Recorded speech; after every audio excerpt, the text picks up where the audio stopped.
Hi, everyone. It's Alex with the Care Girl Podcast. Today, I have Dr. Douyon on today.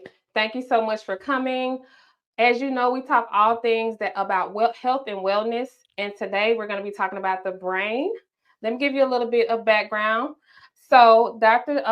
Philippe, tell me your name. Say your name. It's Philippe Douyon. Dr. Philippe Douyon is an author, speaker, podcaster, and a board certified neurologist. And I'll let him tell you all the things that he has because he has so many other things going for him. And as you guys know, I'm a neurophysiology tech by trade, so I nerd out on the brain all the time. I have friends as neurologists, neurosurgeons as friends as well. So I just when I saw you come up on my feed and the things that you were talking about, I was like, man, I have to talk to him because this is something that I haven't really seen a lot of neurologists get into. I see other people who are more influencers, wellness, maybe nutritionists and things of that nature. You see the integrative docs in there, functional medicine docs in this arena as well, but you never really see a neurologist talk about the things that you talk about, which I believe that gives you the receipts, okay?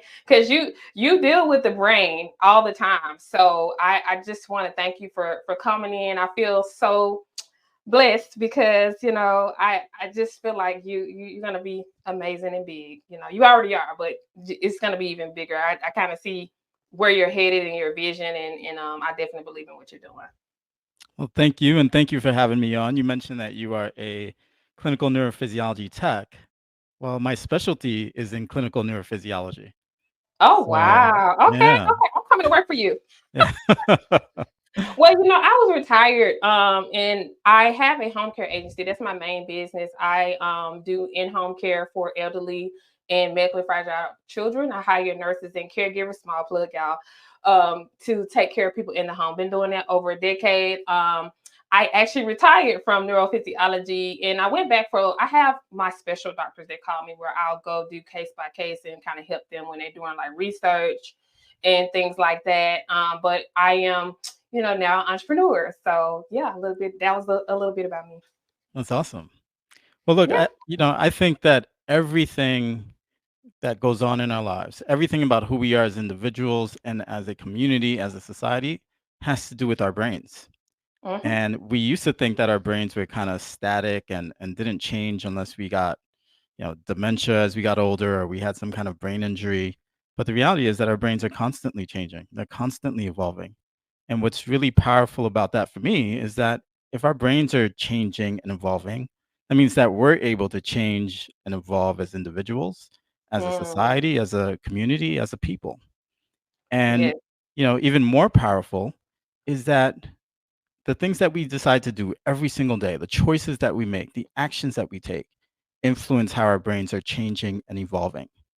So that means Mm, that this potential that we have lies within our control, right? And so part of my message is to really teach people how to harness the power of their brains for them to be able to really create the lives that they want for themselves, create the health that they want for themselves. I love that. I love that. So we're gonna talk about that video that went viral because that is where I believe I found you. And the reason why I really liked your take on that is because I feel like a lot of the norm of societies goes against of what you said, and basically what you said in that video was that you need to stop drinking. It's affecting your brain, it's affecting your livelihood, all of the above. And of course you had like a lot of comments where people were like, oh, I'm drinking while watching this and all of that. And this hits home for me because I had a father, well, he's still living. My father was a alcoholic and tore our family apart, right? So I was the youngest or whatever, and I kind of just saw like different things happening, and then next thing you know, my dad's not in the home. I did know that he did have, he smoked, cigarettes and he had, beers all the time. So I didn't correlate the two until my mom told me, this was going on when you were that little and that was going on, and why he really couldn't have a good relationship with us. And we kind of like rekindled, and he's recovering now, and totally sober, doesn't drink at all, which is a blessing.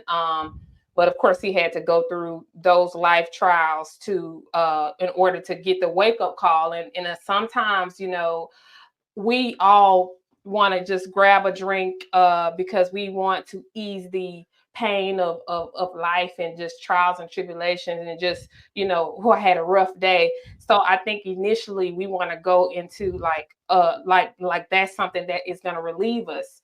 And due to me having that gene, I really was very conscious of that my consumption, and I felt like I had to really just become aware of, like, hey, when I'm out socially drinking, I'm doing that, I'm doing it. In the back of my mind, I always had like that alcoholism is in your on your dad's side. So that's why it really hit home for me, because I really have been pondering the fact of, like, hey, not doing it at all. And then on my physical and mental health journey, I found that when I do have a hard day or something, I am reaching, for a glass of wine or a shot, or something like that. I was doing that, and I was like, okay, well, what else can I do? So I started reaching out and talking to people, different friends of mine who are in medicine, and number one thing is just really getting the therapy that you need, that I saw, and magnesium. Like for me now, I get a glass, a wine glass. I put some kombucha in there. I put two or three drops of magnesium in there, and I'm out like a light. And I feel amazing. I figured out my levels as a Black woman. The magnesium was low, so I feel like that kind of like calmed me down some. So just finding little different tricks other than alcohol, because I'm not saying it's wrong, or that it's not good. It's no benefit at all. That's just point blank period. And as a woman, it ages you, for one. So can you give me a little bit about your take on alcohol in a nutshell, on like, this is why, like, you definitely should not have it? And as a neurologist, like, I really want Sure. the people to understand, like, this is like real advice. Yeah. So that video that you mentioned got released, I think, about 2 weeks ago now, and as of this morning, it's got 8.7 million views. Wow. And so, alcohol is really horrible for us. It is the greatest marketing strategy ever. They have Mm, convinced everybody that you should drink, right? First, it's like, a glass of wine a day is good for your heart. Well, that's not actually true. The reason why they say that is because in grapes and other fruits and vegetables, you've got a chemical called resveratrol that's a really powerful antioxidant. But you get that from eating fruits and vegetables, not from drinking alcohol, right? mm-hmm, They've convinced us that somehow when we do have a rough moment, that we need to calm ourselves down with alcohol. They've convinced us that when we're celebrating, we need to somehow celebrate with alcohol. They've convinced us that in order to be social, we can only be social with alcohol. They've mm, convinced us that after a work day, right, we've got happy hour, we should go and drink. And, yes, people talk a lot about alcoholism, but I see people every single day that do damage to their lives that you would never consider an alcoholic, right? mm. I see people every single day who ruin their lives because they went out and had a drink or two. Wow. And so what alcohol does, so it's a poison to our entire body, including our brains. It shrinks our brains, right? So when you're going out and you're getting tipsy or you're getting drunk, it's because it's causing dysfunction to the cells, the neurons within the brain. So they're not working properly, right? And that's why people are stumbling around. That's why people can't get their thoughts together, right? It's a poison to the heart. We Oof. see people develop cardiomyopathy, so their hearts don't function well. Wow. Alcohol is related to dementia. It's a leading cause of dementia. And, over the last month or so, we've heard about Wendy Williams. I would put a ton of money on one of her biggest problems, and why she is in the position that she's in is because of alcoholism, or because she's been drinking alcohol. Because I see this happen to people every single day, that they develop dementia as a result of alcohol. I said at that in that video, alcohol is associated with over 200 different diseases. 200 different diseases. Mm. right? And we don't even have to look at necessarily our health and wellness. We can look at the impact it's having in society. We see that alcohol is associated with violent crimes. Alcohol is the number one date rape drug out there.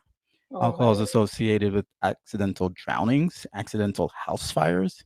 So it's really bad from a health perspective. It's really bad from a society perspective. Right. So what do you feel like people are struggling with to where they just feel like they have to do this? Or is it just like a brainwash thing?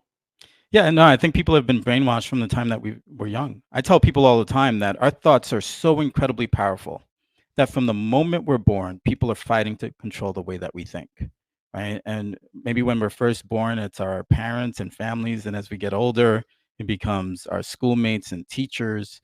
But society is always there trying to point us in a certain direction. And so as we're growing up and we're seeing, oh, well, people are always drinking when they're at parties or when they get together.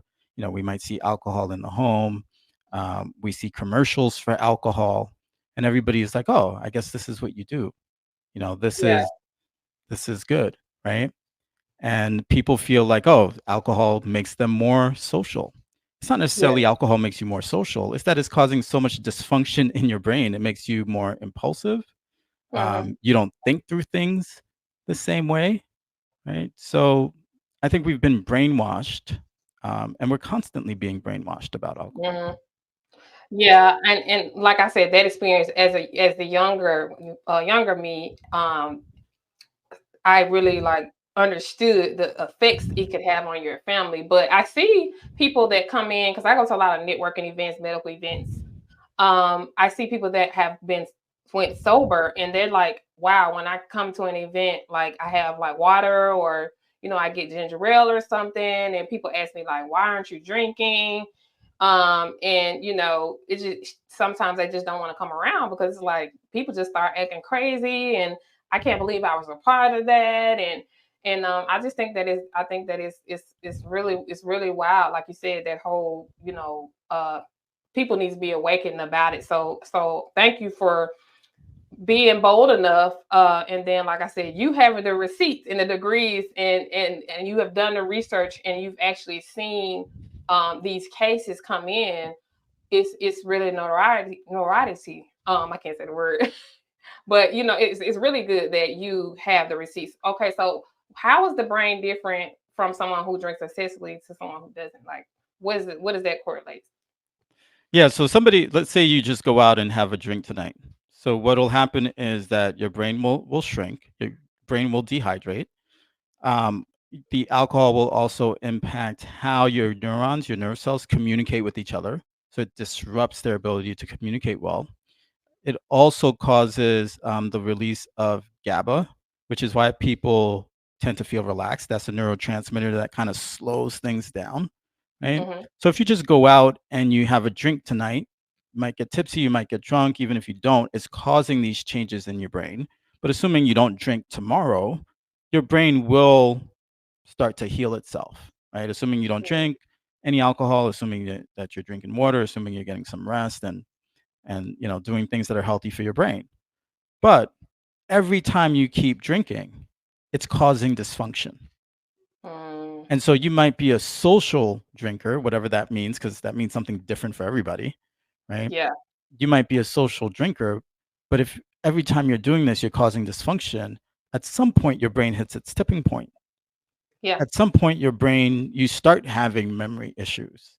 You start having some cognitive dysfunction, right? Um, and it's hard to come back from that. Mm. I understand that, and I just wanted to also mention that there is also a root cause to all of it, other than the brainwash part. But I think some people who just can't let it go, they may had a New Year's resolution of it. It's a root cause, and sometimes you have to seek help for that. Yeah. Well, Um, it's addictive. it's an It addiction. yeah, Yeah. it causes the release of dopamine, which is Mm, the chemical that is most associated with addiction. It's mm, also the chemical that is most associated with motivation and pleasure and reward. So it changes our brains in such a way that one, we become addicted to it, but two, we're constantly going to be chasing it.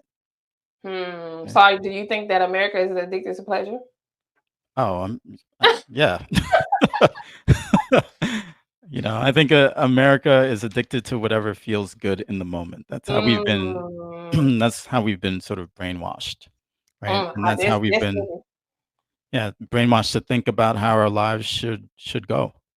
Yeah, yeah. I think it takes a strong mindset to shift from there. And I think for me, I guess I would call myself a high performer because I work out, I do the best that I can. I'm also a mother, so I found myself really understanding, like, okay, no, like we're at a playground and like it's a center like, around it. You can get parents. Some parents are in line for drinks. Yeah. You got smoothies over here, but you got more parents in line for drinks than anything. And it's almost like because I'm just observing everything. It's like I'm like why are people not getting drinks while at the playground when they're supposed to be playing with their children or watching their children play, however it goes. So I think it's a lot of unhappiness. It's a Yep. lot of settling for things that we don't want. And I that's the root cause of wanting to. I gotta have a drink. I gotta have a drink. I gotta have a drink. So getting to the root cause of why, and Sure. if you want something different, do that. Do Yeah. that. So I'm going to pull up my other notes because it's really that I get a neurologist on here. I'm so excited about this. Um, it's so crazy because one of my close friends, she's a neurologist who trained me, but she ain't doing all this. So let's talk about CBD and Mary Sure. Jane. Okay. How does that affect the brain? Anybody that doesn't know Mary Jane, marijuana. Yeah. Is it a better alternative to alcohol? So, for a while I was considered a medical marijuana expert because I have prescribed it to quite a few people, probably hundreds of Mm, people. And I've prescribed okay. it, I treat it like I would treat any other medication. In terms you assess the risk and benefits. So the people that I've prescribed it for are people who have seizures that are not being controlled with other therapies, Hmm. people who maybe have chronic pain or multiple sclerosis that have some debilitating, medical issue or neurological issue where you say, okay, well, maybe this can help them. Right? Right. Marijuana impacts the brain. That's why people get high. Hmm. And so the way that it impacts the brain is that we've got these chemicals, we've got these receptors in our brains that the marijuana can bind to, the THC and CBD can bind to, which then sort of exerts its impact. And what we do know is that over a long period of time, marijuana will change the brain. Hmm. The younger, especially the younger you start. And so I'm sure Hmm. a lot of us know people who, are smoking weed constantly and they're a little slow, right? They're a little too chill. They're really kind of laid back and slow. If you were to weigh the brain of somebody who has been smoking marijuana for a long time compared to somebody who's never smoked marijuana, the brain of the smoker, the marijuana smoker, would be heavier Hmm. because marijuana interferes with our brain's natural evolution. As we get Wow. older, our brains are trying to become more and more specialized. So it's getting rid of neurons and connections that we don't use, and it's strengthening the ones that we do use. Love And it. marijuana interferes with that process. So it Hmm. has a negative impact on the structure of our brains, the functioning of our brains, on our cognitive abilities. So, it's one of those things you have to weigh the risk and benefits. If you're taking it for a true medical reason and the benefits outweigh the risk, then sure. But if you're just doing it, Recreationally. then yeah. I mean, and the bigger question becomes why have we been brainwashed or why do we convince ourselves that in order for us to relax, to face the challenges that Mm, we face in our lives, to, accomplish certain goals, that we need to go outside of ourselves and use substances that are not good for us? right, right. But again, I think the self-soothing. It's not there being able to deal with things. We had parents who used substances who that was the way they, so we weren't taught how to even do that and to go through difficult things. And sometimes it's fear of what you could be, right? Yeah. um I dated a guy, don't judge me. No judgment here. Okay, good. So I dated a guy, and he had to wake up to smoking marijuana, go to sleep to it. We traveled somewhere and he had to find somebody, when we got off the plane, because you can't get on the plane, depending on where Yep. you're at. You can't go to the airport with marijuana, I don't think. So anyway, so that's when I realized, I was like, yeah, this is not gonna work, because you have to be high every second of the day. And it's And I addictive. it's addicting. I was like, why? I was like, Addictive. why do you have to? But he had dealt with a significant amount of trauma, Yep. which I found out later, right? Hence why it was definitely not gonna work out, because people who haven't resolved that trauma, it comes out. Oh, for sure. A little bit at a time, at a time, at a time, at a time, at a time. But I figured it out pretty quickly, because I'm a very strong advocate of therapy. And that's one thing my mom did introduce to me early. So I brought him to my therapist, and she said, "Are you around here?" She called me. She said, "Never bring him back." And I said, "Why not?" She said, "He needs medication. Like Yeah. something's, yeah, you need to get away from him, right?" So that's why I say don't judge me. But women, we love projects. We like, that was the old, like, maybe 10-year version or whatever. But now I've learned my lesson. I'm not Bill or Bob. So, but yeah, I mean, I've seen that caveat, and then I see someone who's extremely talented, because I come from the music world as well. I was a singer, songwriter, dancer, right? Y'all didn't know that about me. I know y'all didn't know that. So I saw in the music world, like when I would go into the studio, because I was a mom, pretty early. I would say I had one child, and I wouldn't smoke marijuana. Like, I was scared to do anything. I was like what they call green, because I had siblings like that did all kind of crazy stuff. So I was like, no, that was like my box. Like, I wouldn't cross that level. So I'm the only sober one in the studio, and I would see them, of course, drinking, and they couldn't even write a song without being high. And I get it, gives you some type of creative something. But I think, of course, like moderation in that is better than just like everyday use. Because I see it a whole lot. I see it a lot in black men, to be honest. Something about black men, they like weed and they like pit bulls. And they like pit bulls. Well, I think, life can be challenging for everybody, but especially for black men. I was having this conversation the other day. Oftentimes, black Mhm. men don't have a safe space. Mm. Um, they don't even have a safe. We don't even have safe spaces a lot of times now with black women, and Wow. so black men find other ways to escape. And I think whether it's alcohol or drugs, or I mean, alcohol is a drug, or marijuana, um, a lot of times it allows us to not take accountability. Not only do we get to escape, but we don't have to take accountability for our actions, right? So people will say, "Oh, but I was drunk. Oh, that doesn't Mm, count because I was drunk, or that mm. happened when I was drunk or when I was high." Right? So it's like Yeah, they don't have to take accountability. Like it lets them off the hook. And the yeah, reality is that our lives truly get better and we're able to create the life that we want when we take radical accountability, radical responsibility for everything that happens in our life, good or bad. But in right. this society, we get to be, everybody wants to play victim. Well, yeah, and you gotta conquer your own red flags. Yeah. Because a lot of people have red flags and they know they have them. I had a friend who's going through a divorce. I don't know how they're doing now. I had to check on them, but met up with him just to check on them and see how he was doing. And he had gotten prescribed some. No, I don't know if it was a prescription. I know he had a support dog, and then he also had like he was taking, like, I don't know if it was mushrooms, and it was something he was doing, and he was like, "Oh yeah, I'm just high all the time." you know. And I just was like, that's not healthy.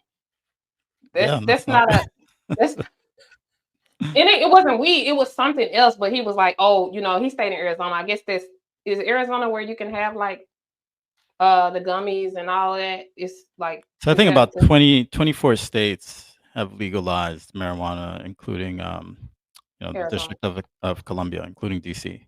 So I'm sure Okay. Arizona may be one of the 24, or it Okay. might be Okay. more now. But yeah, Yeah, but he was like he was like, oh, just taste a little bit. I'm like, I have to drive home. Like, I'm so such a lightweight stuff like that. I'm just like, listen, I gotta drive home. But I don't know. That's a whole nother story. We're gonna move on with my questions because I have more. sure. So I saw a new video you posted, and this is a little selfish of me because this is something that I have been battling with and would love to get your take on. ADHD, is it real? Are there different things that affect us? How can you combat it and recognize it? And when do you need help for it? Yeah, so ADHD is definitely real. I think that the causes of ADHD are complicated. I think that the way that our society has evolved, um, it certainly makes it a lot tougher for us to be attentive and to focus. Right? I think in that video I mentioned that look, the way that we go about educating people, especially kids, is not actually natural for how our brains process information. You can't expect people to sit there for 6 to 8 hours trying to learn something that just doesn't work, right? And so a lot of things can cause ADHD symptoms, and certainly there may be some changes that happen in the brains of people with ADHD. So, you know, mothers who are smoking have been linked to ADHD. Uh, Hmm. if they're smoking when they're pregnant. Um, I hope you're not smoking when you're pregnant. yeah, well, It's not a listen, good thing. in medicine, I see a whole bunch of things that should not be that should not be happening. Mm. Um, you know, a child that's born really early, that can potentially lead to changes in the brain that make it difficult for that child to attend and focus and make that child more hyperactive. Um, but ADHD doesn't is not like a necessarily always a bad thing, right? Because there are plenty of people who are incredibly successful, and the reason that they say that they're successful is because they've learned to channel their ADHD symptoms. Mhm. And so adults, I've taken care of adults who have ADHD. And the way that I usually help those people is that I teach them how to channel that energy that they have. That's it's And it's energy. Yeah. yeah, and so it's making sure that they've got a regular exercise schedule, right? Because that's really important to help the brain function at its peak. That's really important to keep our brains healthy for all of us. I teach them about channeling their energy into whatever business or whatever they're passionate about. Right. And so you take somebody like, I don't know if you know who Grant Cardone is. Oh yeah. Yeah, but Grant Cardone, successful real estate investor, I think worth billions at this point. Uh, he says he's got ADHD, and you can tell when he is talking that he's got ADHD. But I would take that level of ADHD to be as successful as he is, right? Like, A and he lot of didn't do well in entrepreneurs have school. it. Yeah, a Yeah, lot a of lot of entrepreneurs entrepreneurs have it. have it. Yeah, Yeah. and so it's about learning to channel the energy that we have, the gifts that we have, and stop letting society give us these labels and then for us to think that we have to act a certain way because of it. As long as somebody with ADHD is not using their energy in some negative way to hurt themselves or somebody else, um, you know, just like anybody else, they've got certain talents and certain gifts, and they're as smart as anyone. Yeah, that's true. I think for me, it shows up. It was showing up as procrastination. Yeah. And I was listening to a podcast the other day. Well, this was a while back when I realized because one of my friends, she was like, she just is like, she always was like, girl, you're ADHD. You can't pay attention and you jump from subject to subject. Like she just realized like that's what she said about me, and because she said she has it, and I just brushed it off like I don't have that. I don't think I have that. And but I was reading like not organized and just different, like procrastinating or waiting to the last minute for things. And then you have you feel like you're handicapped at succeeding at something, imposter syndrome. And I was just like, ooh, this is like a lot. So but I also had I was drinking too much caffeine at one point, so that was anxiety. That was causing anxiety. So I started like, let me survey my diet. Sugar, Yep. too much caffeine. And I got with my lovely lady, Dr. True. I know I sent you her interview. And she was just saying, natural things, stimulants such as like lion's mane. So I started taking that when I needed to like focus. Yep. And because I'm very good at channeling. Like I said, I work out. I go to dance classes. Like I'm good at channeling. And I'm like, well, this is kind of going to be a superpower. I don't think I need to be medicated for it because there's so many natural remedies for it, that I can actually get help. So I kind of combated that. And I just realized something about me, that if I don't really want to do something, I just don't want to do it. Yeah, that's pretty much everybody. But And I do check out of certain conversations. I have no interest in it. I just don't. I don't I don't relate to it. well, I think that's everybody that does that. And Yeah. but I think you bring up a couple of great points. Is the fact that what we're taking in, you mentioned caffeine, certain foods, all of that has an impact on how our brains function, right? And so if you're noticing that, your energy is too high and you're taking caffeine, yeah, you want to limit that. Sugar is not healthy for our bodies or our brains, especially in the quantities that we consume it. Yeah. And so you want to decrease the amount of carbohydrates and the amount of sugar that you're taking in. Yeah. Yeah, absolutely. And I was like, no, I'm not like that. And even with our children, right? I have boy, his name is Fred. And the school kept calling me and they kept saying that, he needs to be tested for this, he needs to be tested for that. And everybody heard this story like 50 million times. I'm gonna keep telling it. So he ended up having to get his tonsils out and ear tubes, and he had to get speech therapy, occupational therapy, all those things. But it was because of my intuition as a mother, knowing, like, I was like, no, he doesn't have autism, he doesn't have this. We got to test him for everything. I'm like, he pays attention, he doesn't have that. But I also do a lot of reading on, you know, um, people who have scattered attention, and just on on kids, period. So I forgot the name of the book. I'll drop it in the show notes when I figure it out.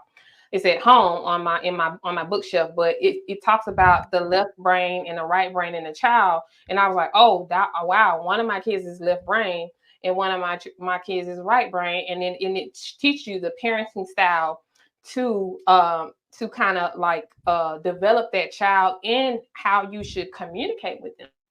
And when I Yep. figured out where he was like a little bit in the middle, but more right side, I figured out, oh wow. So when I started just talking to him in that language differently, he instantly changed. Affirmations help him. We have a meditation routine. And I speak to him before school. I'm like, you're the smartest boy I know. Like just really, really pouring into our children and Yep. understanding, like, you don't have to take a diagnosis because somebody said that about your child. You need to really understand. Yeah, some people are artistic. Some people do have a certain diagnosis, but there's still different ways that you can learn how to combat that, and so they can have a successful and full life, right? Because you don't want to handicap your child to a point where this diagnosis and they're getting heavily sedated with medication. Yeah, no, you're absolutely right. And I see adults too that get a diagnosis and then they feel like they need to live up to that diagnosis. And that diagnosis somehow stops them from living their life, right? And so as somebody who's taken care of a lot of people who have epilepsy, who have seizures, I remember seeing this guy who we had gotten him to a place where he had been seizure free for like 6 months to a year. It's just seeing me in follow up. So, he comes to the office and I'm like, hey, how's everything going? Have you had a seizure recently? He's like, nope, I've been good. It's like, oh, what have you been doing with your life? Like, are you working? Are you volunteering? Like, what are you doing? He's like, oh, no, I don't do anything. I have epilepsy. And I'm like, but you haven't had Oh a my seizure in like a year. Like, are you just waiting for the next one? Right? And so just Wow. because we have a label Mm, doesn't mean that now we need to use that label to handicap ourselves. Right? Something yeah. that, I share online, but you may not know this about me, is that I'm a two-time kidney transplant recipient. I was Oh, diagnosed with kidney failure when I was 18, had my first oh, transplant at 28, 8 days after I graduated medical school. Had a second wow. kidney transplant. It's going to be 3 years in May. Mm, And, you know, didn't allow that to stop me from pursuing and accomplishing the goals that I had for myself, even though that there were understandable. really tough moments, Yeah, right? And so that understandable. becomes part of my story. Maybe it's a chapter on the book of Philippe Douyon. Maybe it's just a few pages, but it's not the entire book of who Philippe Douyon is. Yeah, yeah. That's heavy. That's heavy. And I understand like that analogy. And for me, I would say my grandmother on my dad's side never I think I met her one time. And she died of cervical cancer. So I have to get checkups more than the average woman. I have to get the pap smears done and all that just to make sure my cervix is good. Right. So one time they was like, oh, you keep having they're abnormal, so we got to watch you for the cells and all of that. And they thought they saw some cells and it came back, it was fine. And so it scared me a little bit. So I started reading up on diet, and like fried foods and just sugar once again that came up again. Like, so next time I had it done, she was like, oh, everything's cleared up. Yeah, So food can heal us. absolutely. Food. So the way that we eat um, goes against the way that we're supposed to use food. Food is supposed to give us the energy to go about our day, and food is supposed to be used to heal us. But Hmm. instead, we see people who are just consuming large amounts of food. They're consuming really unhealthy foods. If we look at the last 30 plus years, the diseases that have gone up significantly are obesity, type 2 diabetes, and Alzheimer's disease. And a lot of neurologists and neuroscientists will tell you that Alzheimer's disease is really type 3 diabetes. And so diabetes is impacting our brains in some really negative ways. And I see people all the time who develop dementia because of high blood pressure and diabetes because of the way that they eat. Right. And they should. So what type of diet, if you have diabetes that runs in your family? By the way, my grandmother passed last year of MS and chronic diabetes. Mhm. I don't have any diabetes in like on my mom's side other than her. But what can someone do to who has diabetes to kind of like not have it turn into Alzheimer's? Yeah, so you want to really control the way that you're eating. So you want to limit the amount of carbohydrates that you're taking in, the amount of sugar that you're taking in, the amount of processed foods that you're taking in. You want to be exercising on a regular basis. This country is way too fat. People are way too fat. Like, Agreed. and I see it all the time. I told somebody the other day, a patient that I was seeing, and I was seeing him for a stroke, and I was like, "You need to lose 100 pounds." Mm, And he got offended, but I was like, "You need to lose 100 pounds. Otherwise, we're just gonna be doing this back and forth where you're in the hospital all the time for the next few years until you die." mm. And it's somebody who was young. His blood sugar was like over 500. Wow. We need to do a much better job of taking care of ourselves. We need Yeah. to realize that just because things are legal does not make it good for us, right? Like Including alcohol, food. yeah, alcohol contributes to diabetes. The amount of calories and sugar in alcohol, Mm. that contributes to diabetes. And so we've got to do a much better job of taking care of ourselves. Yeah, I mean, that's longevity. And me being in the senior care industry, I see the bad side of you not taking care of yourself, and this is absolutely insane, Yeah. and a lot of people don't see that side. So when I'm telling people, because I did a reel the other day, and I was caregiver, I'm gonna ask you, did you eat today? I'm gonna ask you, did you take your vitamins today?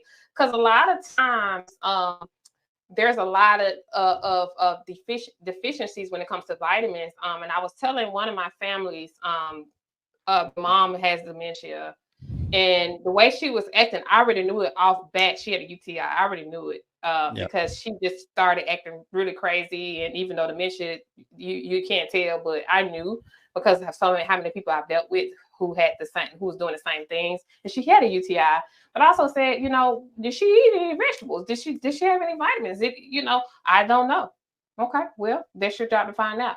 So she started introducing a multivitamin powder in smoothies, and she started like juicing for her. And she noticed a significant change within 2 weeks. She was feeling better. She was having less episodes, and um, I think that we definitely need to start thinking more holistically when it comes to diet. When and even in our families, a lot of times families are busy, moms and dads are busy, especially moms that are by themselves. So you want to go to McDonald's, or you want to go to Papa John's, and I'm not saying that is something that's not good to eat, but like all the time is probably not a good thing. And it's hard because yes, food is high. Healthy food is higher than the fast foods, but there's different ways to combat that as well. Yeah, and I don't think it has to be, right? So that's something that we are always telling ourselves, but I don't Hmm. think that it has to be.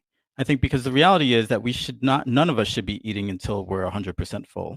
We should be eating until we're about 60 to 70% full, right? Okay. So if, let's say for lunch, I can have a banana, some mixed like peanuts, almonds, some, trail mix, maybe a piece of avocado, and drink some water, and that will sustain me for the rest of the day.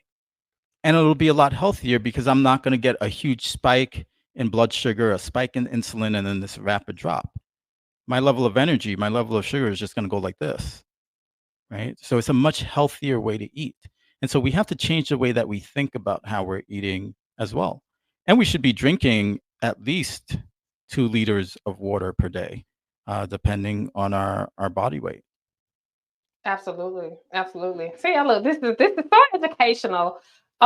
What about the effects of technology use in social media on Oh, us? so that is definitely changing our brains, right? And that is certainly leading to How much use is okay, and like what is good hygiene for your brain for technology use? yeah. So this is what I tell people: you need to be a producer and not a consumer. Mm. Produce your content, put it out there, let other people consume it, and get off social media, Whew, that's good. right? Because it is changing our brains. It actually is making a lot of us more inattentive. So Mm. we're displaying signs of ADHD. We're not able to focus the way that we're supposed to, right? Just look how people are just scrolling, scrolling, scrolling, scrolling.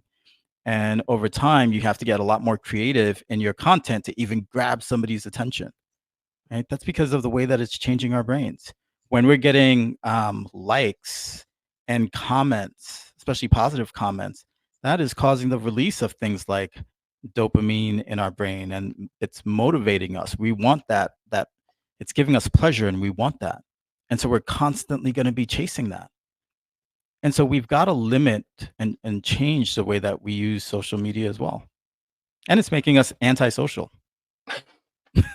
Yeah, that's a conversation in my house that I'm having with being a boy mom, and I get a lot of flack back from it. But I feel like it's kind of controlling kids as well. And there's look at the suicide rate in young children and teens, young adults. Do you think that has something to do with it? Social Yeah, media? because social media is not real, right? So even what I post on social media, I'm giving you a snapshot into my life, and Hmm. I'm choosing what I want to speak to people about, Mm. right? I don't show you the entirety of my life. Nobody shows you the entirety of their life. And so when people are out there, showing their fancy cars and showing, however much money they make, and now everybody's comparing themselves to that person, that takes its toll. And that person, it might all be fake. They may not have that fancy car. They may not have all that money. And so social media is certainly contributing to a lot of anxiety, a lot of depression. It's causing a lot of trauma, right? I don't read comments. So you mentioned that there were comments on that video that went viral. Mhm. I don't read comments. And I learned that from when I wrote my book Mm. because, you can have 10 positive comments and then one that's negative, and your brain will focus on the one that's negative because your Mm. brain is always trying to keep you safe, and its primary job is to make sure that you survive. And so the way that it does that is to focus on the negative, right? So I don't read negative comments. People who are doing positive things in their lives are not making negative comments. It's usually the people Who aren't doing anything. who aren't doing anything. They're at home, they're fat, they're miserable, they're lonely, they're isolated, they're drinking alcohol, they're smoking weed, and they just, they're miserable. And what is the saying? I'm Southern. A hit dog gonna holler. Is that what it is? I've never heard Yes, that thing. you haven't. I'm Southern. So that means that if it resonated with them and they Yeah, didn't like it, it made them feel some type of way. That they're gonna holler like, "Oh no!" They're not gonna like that. They're right. not gonna like that. Yeah, But that's a good analogy. Be a producer, not a consumer. yep. I love that. So I know we're wrapping up. I don't want to hold you longer than an hour. I want to ask you, for those who are closest to you, what are three things that they would say? What are three things they would use? Three words to describe you. What would be three words? Ooh, I I think that they would probably say resilient, and Okay. because part of my story is that I'm a two-time kidney transplant recipient. Like, I've survived that. I've been blessed. I've had two kidney donors. The first one was my father, Wow. and my father's doing well after all these years. The second one was my cousin-in-law, Scott, so somebody who's not even blood related to me, and he's doing well. Um, and so I think part of that they'd say I'm resilient. Two, I think that they would say I speak my mind. Like, Okay. I it's great. You go through certain things in life, you reach a certain stage in life where you really don't care what other people have to say, Yeah. and as long as you know that it's coming from a really good place where you're trying to help people. That's why I told people, you need to stop drinking. You may have a problem with Mm. that, but doctors and nurses in every hospital across this country are tired of seeing people that are coming in with alcohol issues. And when people come in with alcohol issues, the first thought is, I got more important things to do. So unless they're dying, put them over there so I can go deal with the people that have real issues, right? And so Mhm. people are getting tired of taking care of you when you're coming in with your alcohol issues. Yeah. So yeah, I think that they would say, look, I'm resilient, I speak my mind, and I am passionate. Okay. I love that. I love that. Oh, can you tell us everything you have going on, the name of your podcast, where people can find you? And then Yeah. last, I would love for you to leave us some words of wisdom that may have helped you through a personal storm. Sure. So I'm an author. I wrote the book Neuroplasticity, Your Brain Superpower, which is actually right behind me here. I've also written an ebook called Change Your Brain, Change Your Life. And I've got a children's illustrated series called Nuri the Neuron, where I've created this little neuron character called Nuri. And he and his friend Crystal, talk about brain and brain health, and they sort of navigate life so that way they can keep the brain nice and healthy. Um, I am the I am a podcaster, so I've got my own podcast called Surviving Your Brain with Dr. Philippe Douyon, where we've had some incredible guests, and we talk about all types of things related to brain health. We've got really great solo episodes, and we talk about like everything, including the impact that sex has on the brain, especially non-committal sex, the impact that that has on the Ooh, brain. I'm gonna have to bring you back about that. I want to hear about that. Yeah, Yeah, I could definitely see that being. And I actually just edited your podcast today, so yeah. I'm gonna be binging it. I am the creator of the online course, Take Charge of Your Brain, where I help people, one, keep their brains healthy, but also become the leaders their brains need them to be in order for Mm, them to create the lives that they want for themselves. And actually, because over the last couple of weeks with that video that went viral, I've been getting so many requests from people to have conversations. This Friday and Saturday, I'm dedicating it just for people who want to have a conversation. So yeah. they can schedule a 15-minute free conversation with me uh, Friday and Saturday. All they have to do is go to my IG page, go to my Calendly, and just schedule that. That's so sweet. What is next for you after you tell us your inspirational tidbit? What is next for you? What is like something like big that you feel like is going to happen or you want to happen for yourself?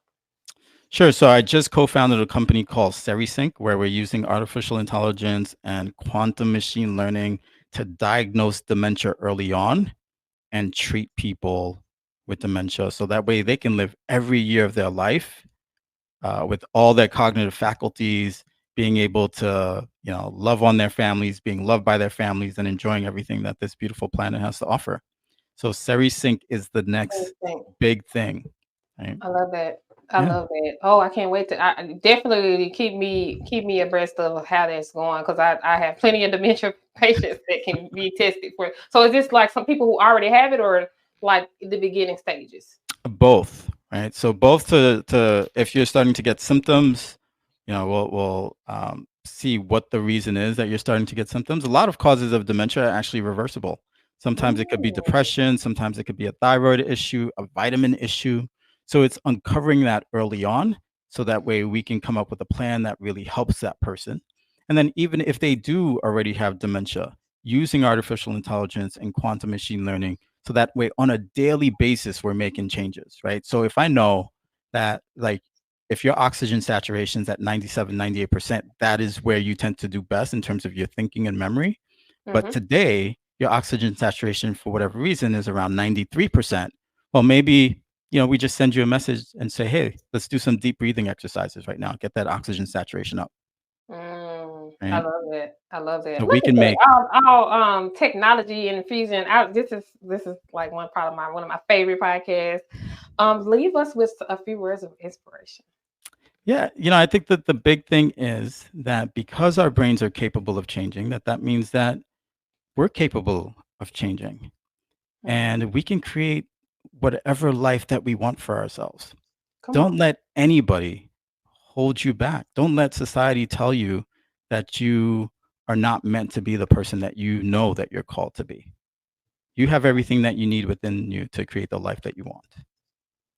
Absolutely. Oh my goodness. Thank you so much for coming on. And I'm gonna keep pin you because I definitely want to come back and talk about dementia and the effects of the whole thing what you just said. I think I'm not gonna repeat it. But I can't wait to have you on again and I look forward to this episode being published as well. You All have a right. good rest of your day and thanks again.